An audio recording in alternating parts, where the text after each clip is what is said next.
Following Ezra, what one father learned about Gumby, otters, autism, and love from his extraordinary son by Tom Fields Meyer. Tom Fields Meyer writes this book from his perspective. He and his wife Shawn are parents to 3 boys. Their middle son Ezra is not quite like his other 2 brothers. Ezra has autism. Following Ezra starts out with just that, following Ezra. The author follows his son Ezra throughout the story from the time he's around 2 years old until he's 13. There are stories of joy when the family discovers that Ezra can actually read, and then there are stories that are less exciting when Ezra steals tokens from his fellow classmates. Every story is a lesson, whether the lesson be taught to Ezra or Ezra is teaching a lesson to his family. Ezra's father realizes early on that he has to connect differently with Ezra than he does with his other 2 sons. They share in the little things like Ezra's love for animals and memorizing Disney movies that were released and the dates. This quote really stood out to me. It was after they went to the movies, and Tom Fields Myers was watching his son just in awe of the movie. And it starts by saying, "That's what I have to come to relish on with these outings. To sit in the darkened theaters watching animated animals and aliens and dinosaurs and robots. Sitting in crowded cinemas on opening weekend or in nearly empty theaters watching mediocre films. I watched my son, my child, who almost everywhere is twitching and anxious and uncomfortable, but who, for these 90 minutes or so, exudes true happiness."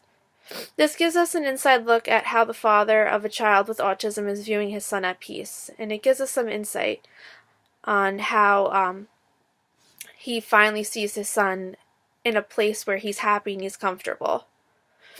He explains how he measures his other son's growth by seeing their trophies and whatnot, and he states that Ezra's growth is much more remarkable.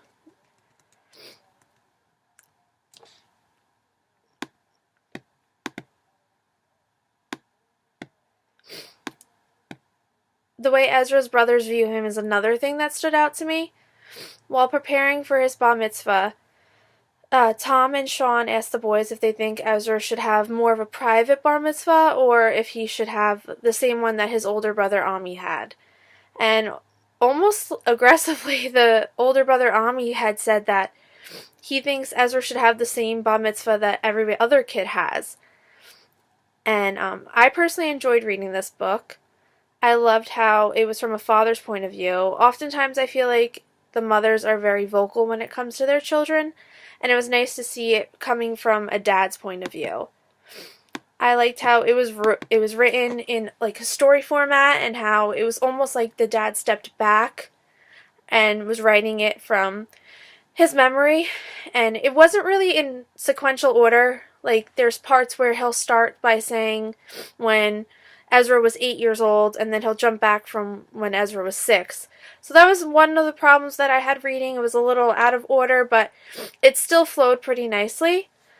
The impact Ezra had on his family was definitely positive. Everything that was in this book played a part in how the family grew, and how they learned from Ezra, and how Ezra learned from them.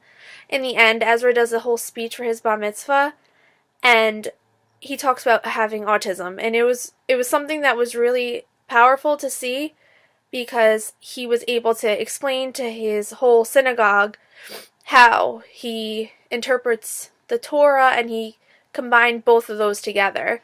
So that was really interesting. The book ends by the author recalling when Ezra's preschool teacher took his parents aside and explained he wasn't like the other children.